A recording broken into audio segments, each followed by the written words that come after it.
no início da nossa missa. Peço que também a Caçuda venha aqui. E assim podemos dar algumas notícias deste mês que faltamos. Não teve missa aqui porque nós estávamos na Itália. E acompanhamos nosso grupo italiano. Vocês sabem que a Missão Belém também tem membros na Itália. Tem grupos de evangelização, cerca de 450 pessoas. Temos casas de acolhida, que daqui a um pouco iremos falar. Então é tradição que todo ano muitas pessoas vão para Medjugorje, fazer uma peregrinação para Medjugorje. Este ano fomos em 325 pessoas, imagina, 6 ônibus. E lá em Medjugorje fazemos também o nosso curso de exercícios espirituais. Imagina que coisa bonita.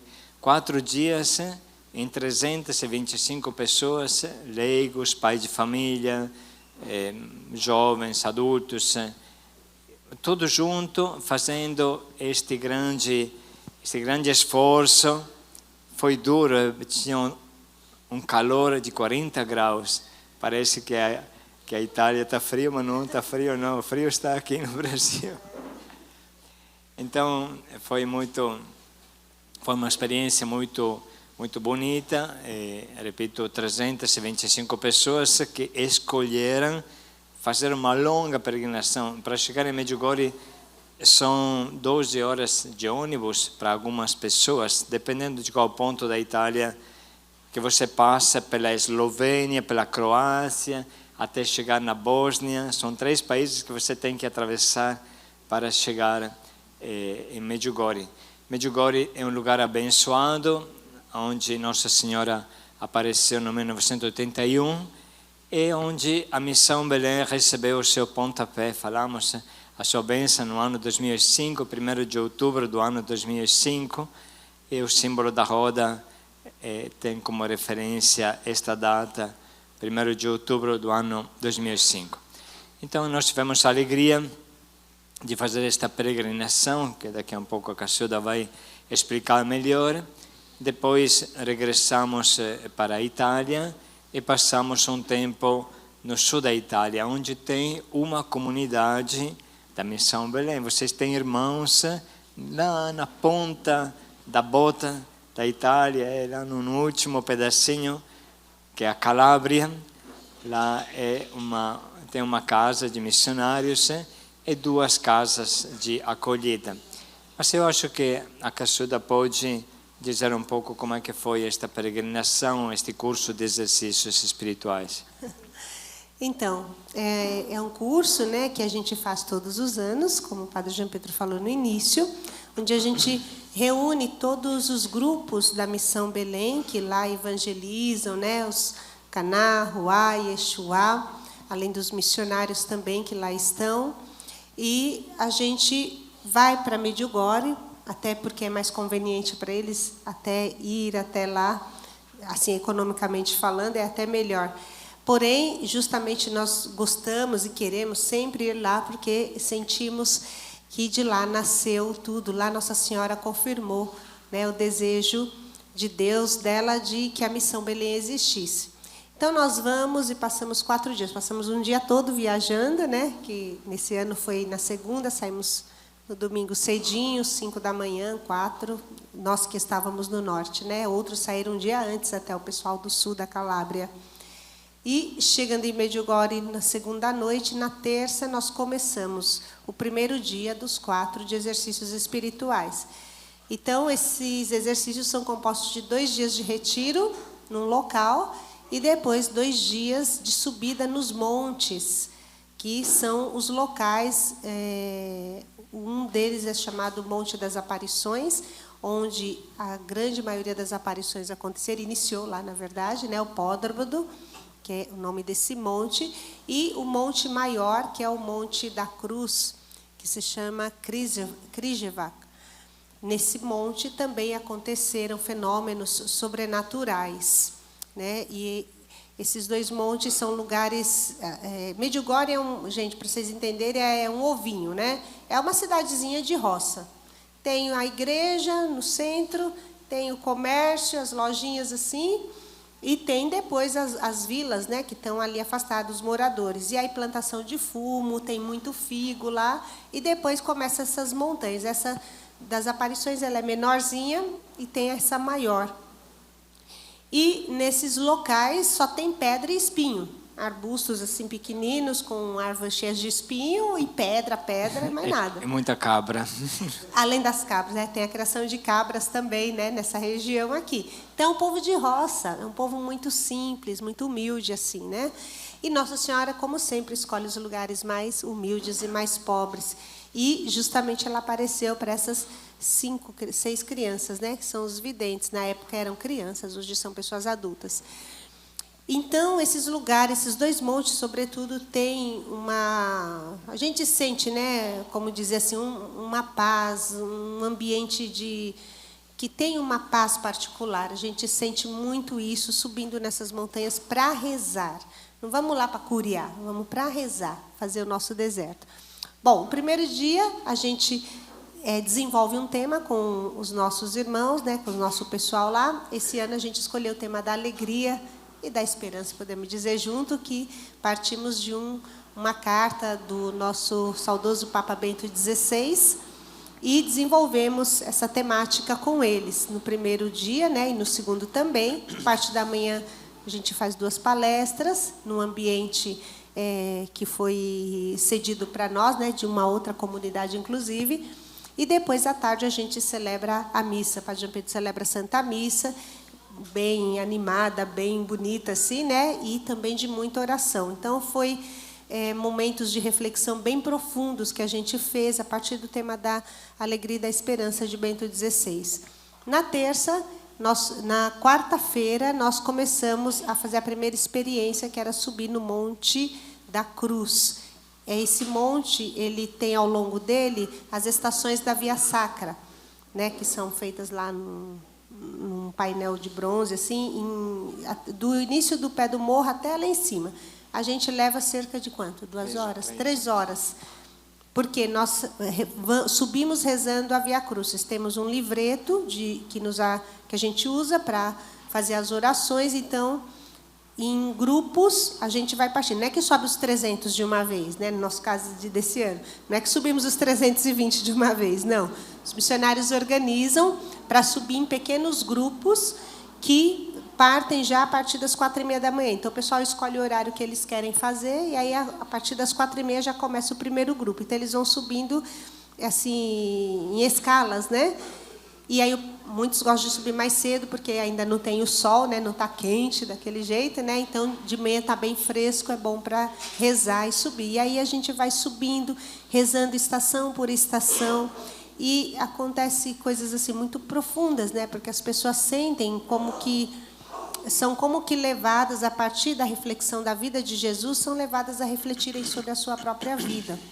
E fazem experiências muito particulares a nível interior.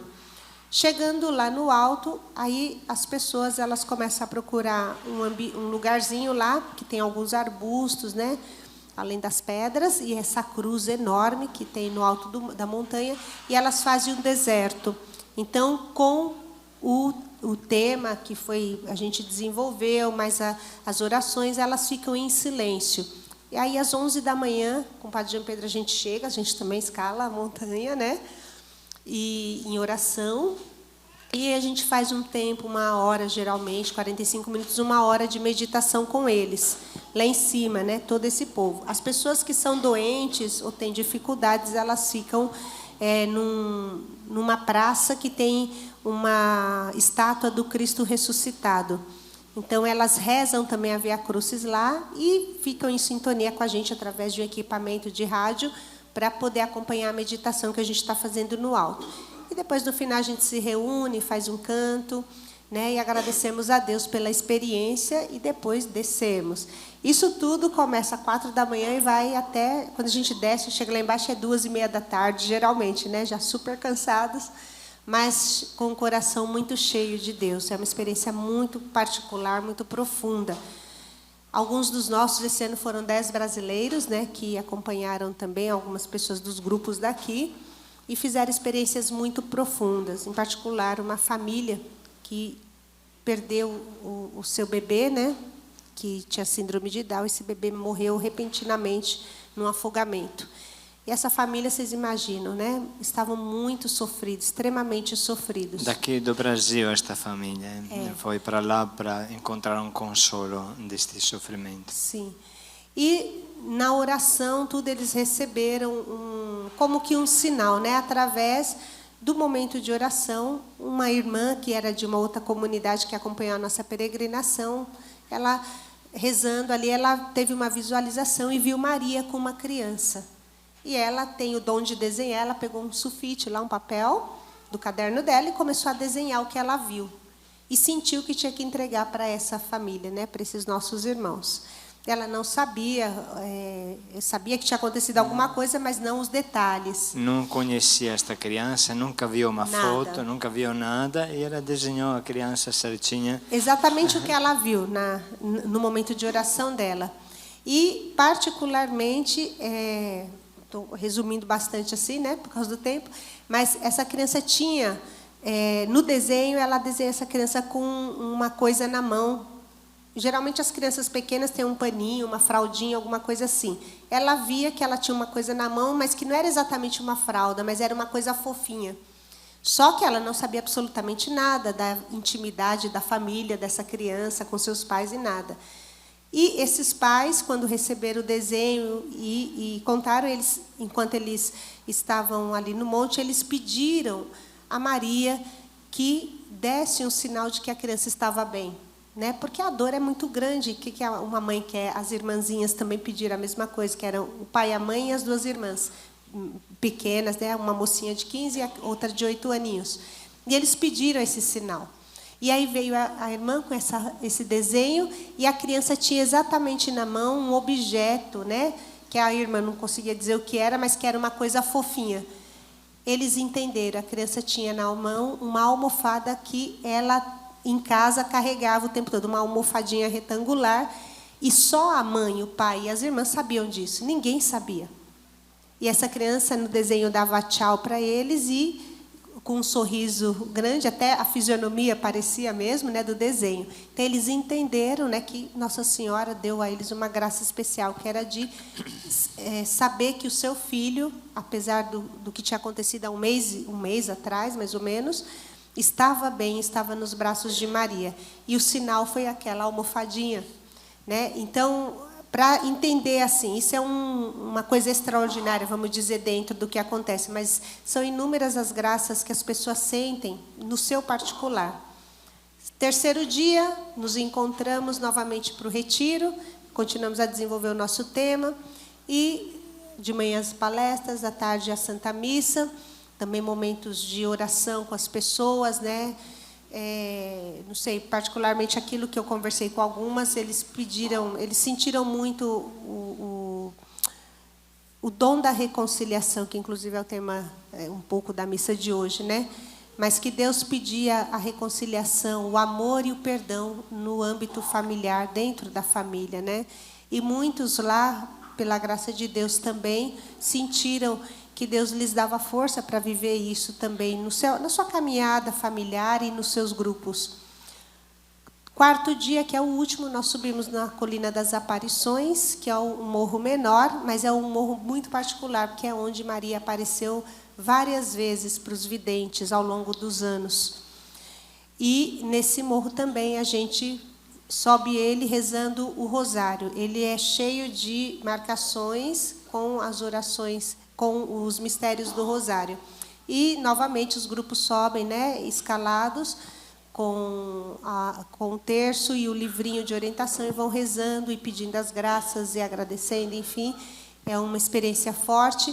E, no final, a meditação que a gente faz, né, no alto da montanha, e fechamos depois com um momento ali de comunhão entre nós, com uma oração, com um canto, agradecendo a Maria por esses 4 dias de reflexão. Dali é um momento de partida para o ano novo que se segue de pastoral. A gente fala que é o ano pastoral que vai iniciar a partir dessa peregrinação, né? Enfim, foi muito forte, muito bonito, graças a Deus, como todos os anos, e graças particulares que Nossa Senhora dá, mas, sobretudo, a graça da conversão do coração, que é isso que Deus mais nos oferece, e é o que a gente mais precisa, né? Viver uma conversão profunda das nossas atitudes, do nosso modo de agir, de pensar, e a partir daqui o restante vem.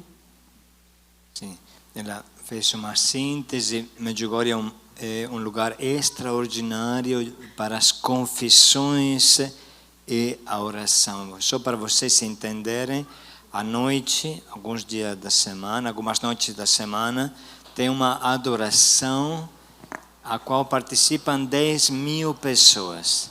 10.000 pessoas. E você sabe que a adoração tem muito momento silencioso.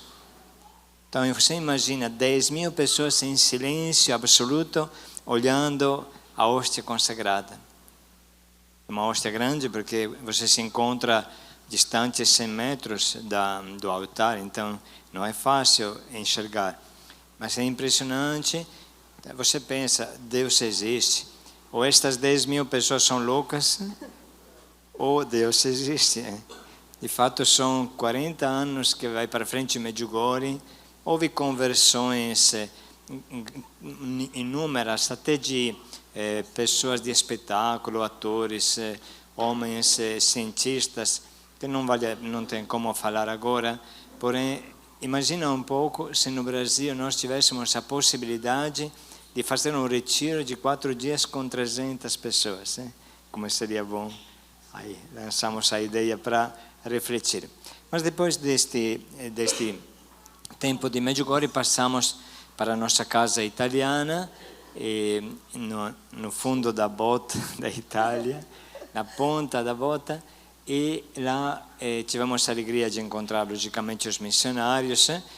Hoje, o Renato e a Maria Vitória são os coordenadores da Missão Belém Italiana, Renato e Maria Vitória, e graças a Deus a Tamires está vindo para o Brasil, vai completar a comunidade aqui de São Paulo. E depois tem a ajuda também da Stefania Pizzato, que está lá na medida que ela consegue.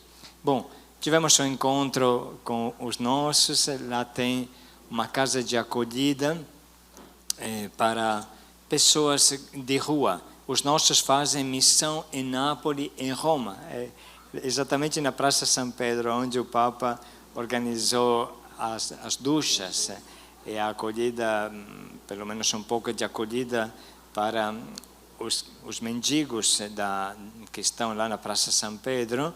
E os nossos fazem missão. Toda vez que termina uma missão, sexta, sábado, domingo, volta para casa com 3, 4 pessoas. Um pouco em Roma e um pouco em Nápoles. Nápoles é uma grande cidade. Inclusive, esta manhã, a Maria Vitória mandou uma mensagem que acabaram a missão em Nápoles e voltaram com 4 pessoas. Então, é uma grande alegria ver como a Missão Belém é sempre a mesma em todo canto, e com estes irmãos. E a gente teve a alegria de poder celebrar com eles, né? Num dos dias que nós ficamos lá, fizemos o Padre Jean Pedro celebrou a Santa Missa, e teve também o Dom Armando, que é um sacerdote que é ali da região, né? Onde eles moram, muito amigo. Ele foi professor do Padre Paulinho, do Padre André, da Tamires, os nossos que estudaram teologia na faculdade lá próxima. E ele, na época ainda do Padre Paulinho, ele quis conhecer onde o Padre Paulinho morava. O Padre Paulinho levou ele até lá, na casa, né, mostrou a casa de acolhida, os irmãos, e ele ficou encantado. E de lá para cá ele adotou os irmãos como filhos, né?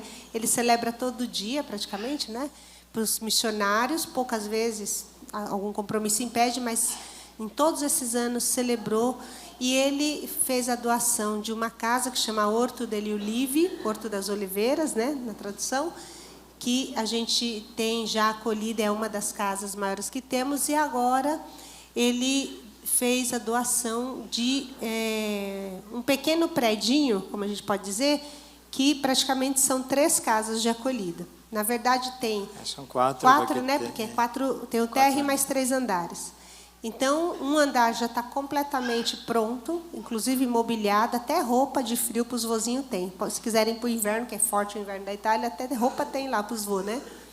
E tem o outro andar de cima, que praticamente está acabado, só precisa mobiliar, e tem um salão em cima, né, que eles estão terminando de completar, e embaixo tem também outros espaços no térreo. Sem contar o terreno à volta, que dá para plantar, dá para fazer tantas coisas, né? Laborterapia para os irmãos. Então, ele ofereceu essa casa, um grande dom, né? Para a gente poder reunir os vozinhos, sobretudo, porque temos a maioria dos que estão lá são pessoas doentes, são pessoas debilitadas, que precisam do auxílio, né? Dos outros irmãos, que são um pouco mais saudáveis. Enfim, e teve a missa com Dom Armando também junto, né? E foi uma alegria, porque os missionários organizaram a missa e depois uma festa, uma janta de festa. Então, eles ficaram muito felizes. São pessoas que não são italianas somente, gente. Tem pessoas de vários países da Europa ali. Eslovênia, romenos, Tchecoslováquia, que mais? Indianos... Africanos, marroquinos, brasileiros também. Até brasileiro, acredita? É brasileiro. E italianos, né? E imagina, nessa mistura, as línguas são diferentes, né? A maioria conhece um pouco de italiano e de inglês. Então, os missionários têm que fazer catequese no inglês, dar aula de italiano para ajudar eles, né? E depois as religiões também, porque não são todos católicos como nós. Aqui é diferente, né? A nossa experiência é outra, a nível de religião, né? Tem os protestantes, católicos, mas todos cristãos. Lá, não. Então, também muçulmanos, seitas indianas, enfim. Sikh. Que é uma seita, né? Sikh, indiana. Tem protestante também, tem católicos, enfim. Porém, é um lugar de paz. Você não vê um querendo matar o outro, não vê como a gente vê nos países, né? Mas eles conseguem e todos rezam o terço. Isso aqui é um milagre, né? Porque o terço entra, né? É Maria que entra na vida desses irmãos e eles conseguem se unir através da oração. Isso é um milagre, né? A gente pode agradecer a Deus por isso. Amém. Então, acho que conseguimos fazer vocês participarem da nossa alegria deste mês que ficamos na Itália e que a gente possa se sentir uma única família. Vocês têm irmãos na Itália também, além que no Haiti, que sempre falamos, e vamos dedicar também esta missa, orar por eles, que possam crescer, que possam se multiplicar, como acontece aqui no Brasil. Isso. E também pelos grupos, né? Como falamos, 325 irmãos foram. A Missão Belém tem quantos grupos 450 membros. Na Itália, que a sim. maioria é os grupos de evangelização. Também a gente pôde celebrar com o pessoal do Sul, apesar que ficamos um pouco doentes, nós e eles também. Mas depois conseguimos celebrar no último dia, que foi, inclusive, domingo passado. Celebramos com o pessoal do Norte, né? Foi uma missa muito bonita de encerramento da nossa presença lá na Itália. Nós pegamos o Covid, ainda existe o Covid, sobretudo na Itália, que é um país turístico. Então falamos no final da missa, gente, não dá para abraçar vocês, senão vão passar o Covid. Não teve jeito. Não teve jeito. Acabou a missa, o povo nos assaltou, falou, não estamos nem aí com o Covid. Aí começaram a abraçar. É um sinal muito forte do carinho que eles têm para com a gente, para com a Missão Belém. Mandaram saudações para todos, né? Dizendo que rezam por vocês também, que estão unidos a vocês todos, né? A toda a Belém, Missão Belém aqui no Brasil, no Haiti. Eles sustentam muito também o nosso Haiti trabalhando, né, para vender os panetones, as colombas pascais, os chocolates no final do ano. Tem uma imensa obra de caridade para levantar fundos para o hospital, sobretudo do Haiti, né? Então, são nossos irmãos, vamos permanecer unidos a eles, sobretudo com a nossa oração. Muito bem. O Senhor esteja convosco. Ele está no meio de nós. Proclamação do Evangelho de Jesus Cristo segundo Mateus. Glória a vós, Senhor.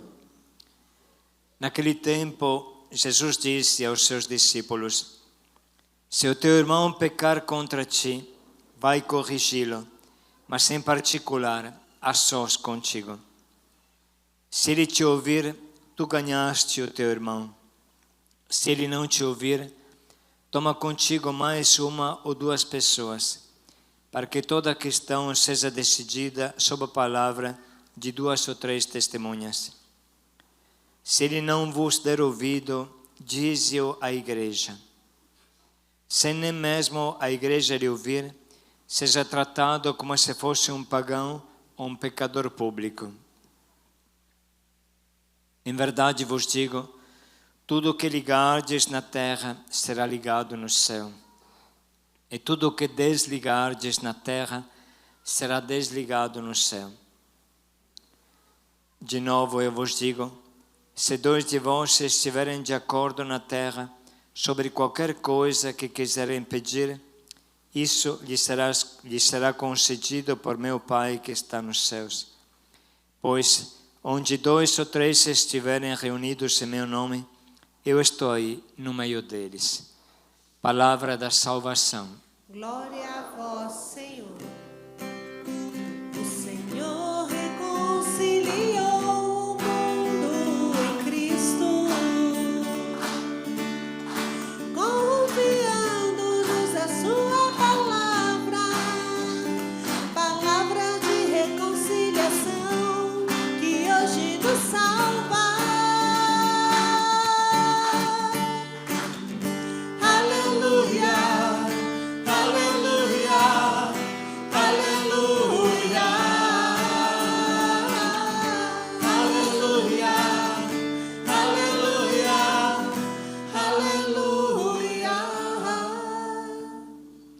Podemos sentar mais um pouco e refletir a partir deste versículo misterioso, surpreendente e profundo que São Paulo escreve aos Romanos.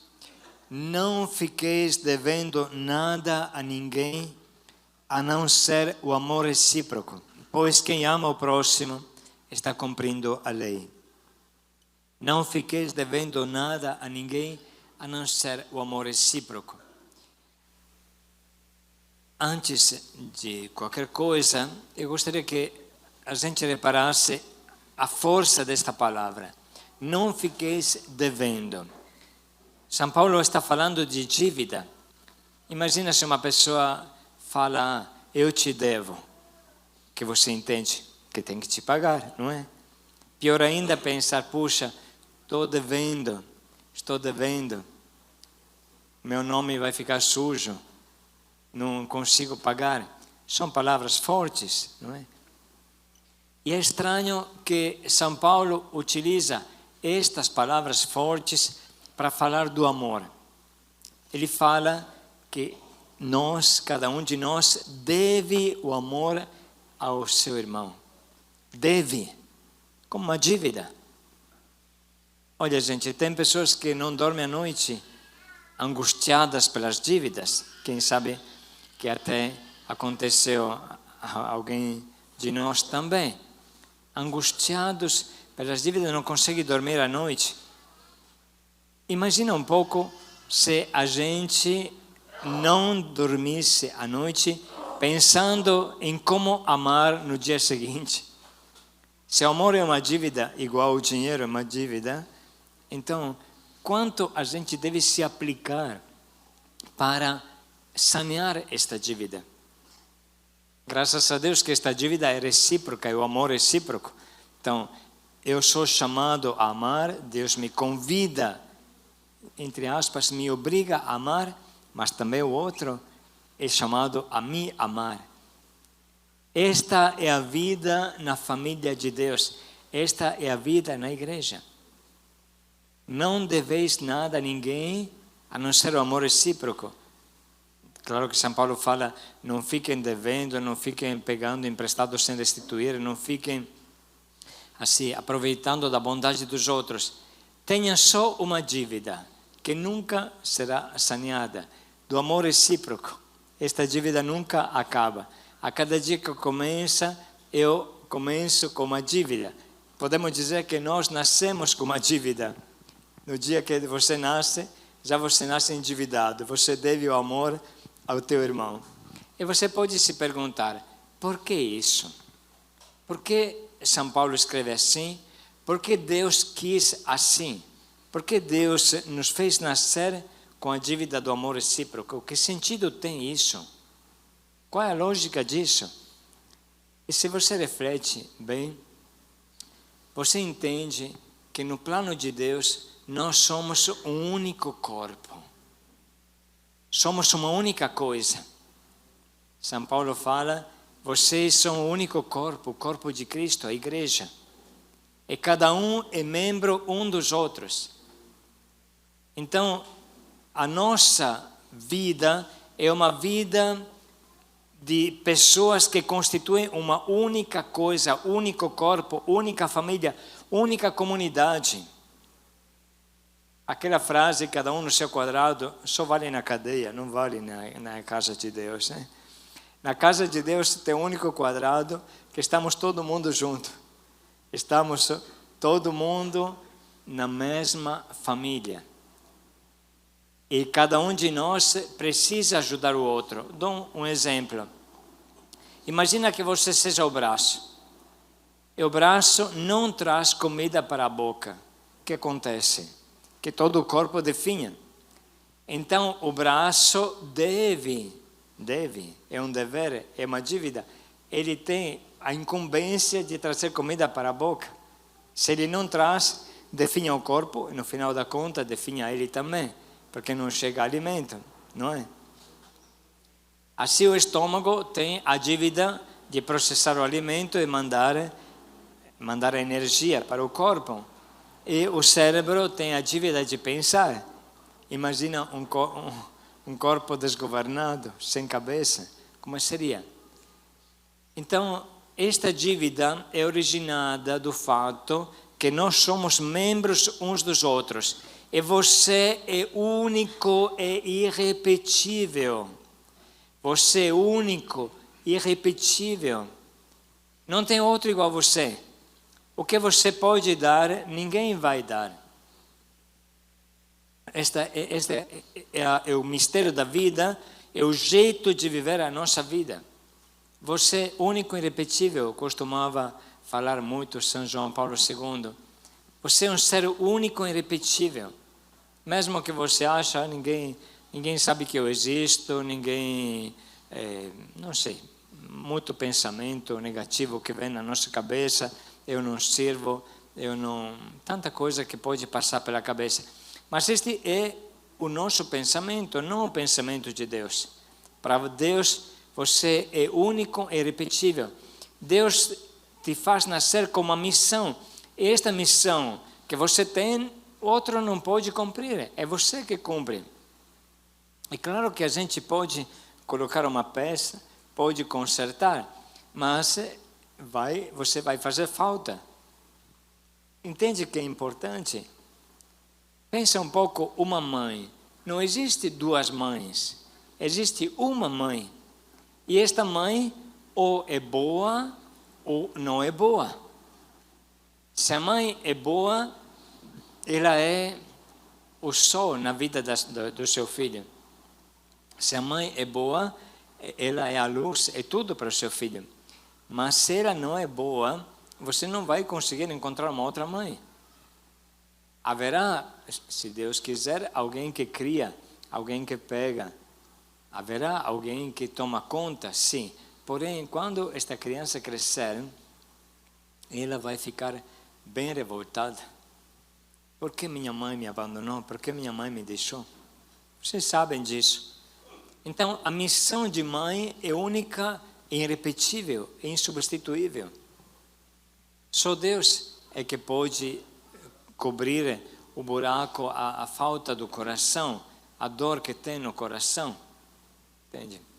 É bem importante isso. Então, o amor é um dever, o amor recíproco é um dever que vem do nosso batismo. É um dever que vem do nosso ser uma única comunidade. A missão que você deve cumprir, não há outro que poderá te substituir. Até quem está numa cadeira de roda tem uma missão. Como seria bom se vocês descobrissem a sua missão de orar, a sua missão de ter paciência, a sua missão de interceder, pedir a Deus a graça, que a missão Belém, por exemplo, possa alcançar mais e mais pessoas. Um dia que a gente vai lá no céu, Deus vai te mostrar, olha, esta pessoa se converteu pela tua oração, aleluia. Esta pessoa se converteu pela tua oração.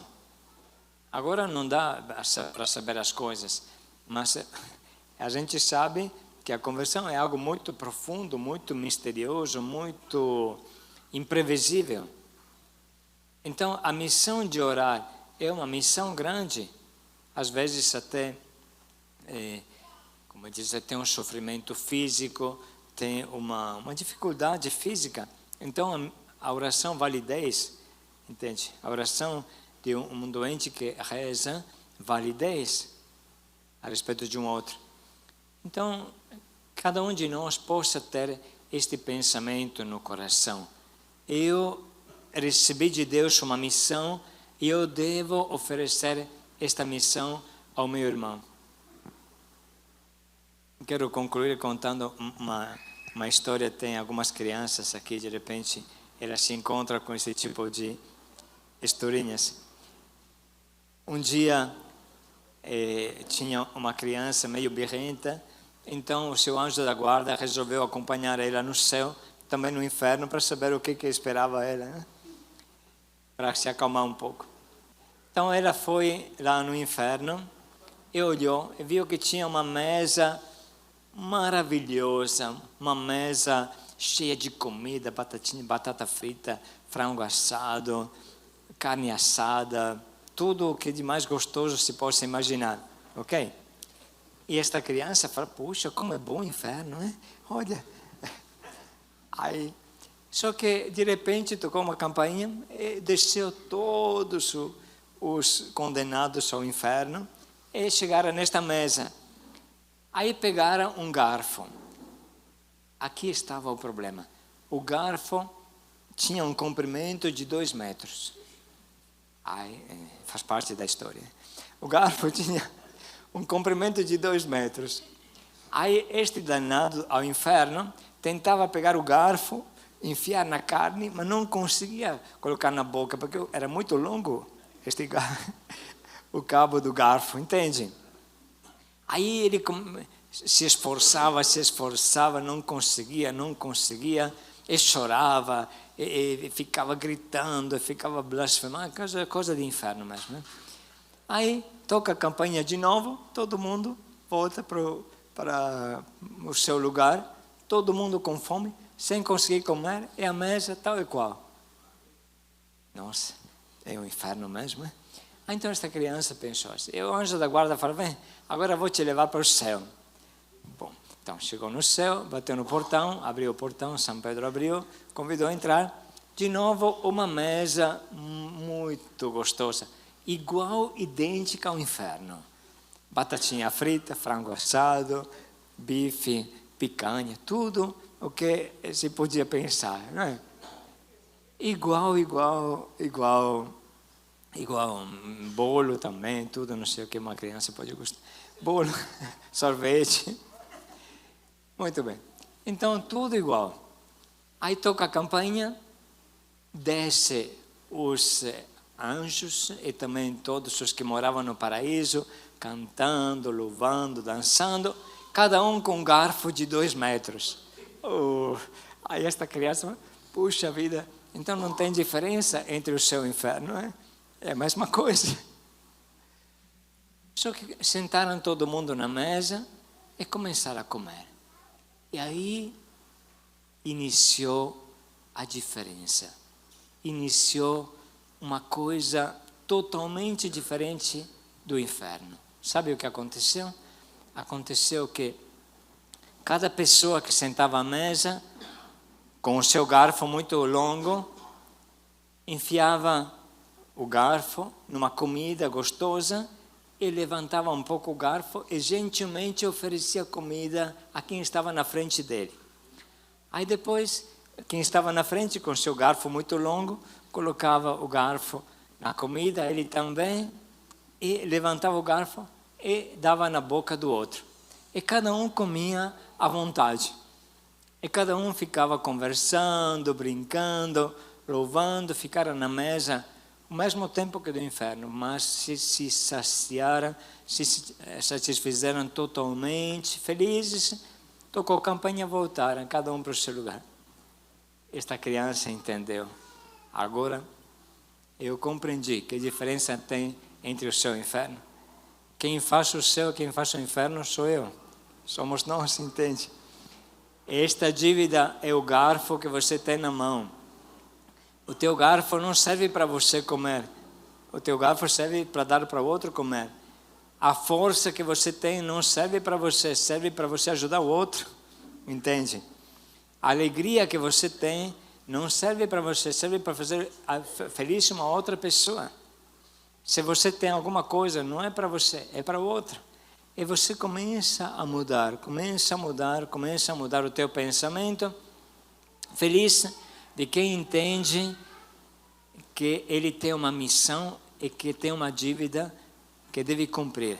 A dívida é o amor. Se você vive no amor, você será feliz, porque o outro vai te fazer feliz. Não é você que se faz feliz sozinho, não. É o outro que te faz feliz. Pensa, reflita sobre isso. E diga a Deus o que você tem no coração e qual é o teu desejo do coração.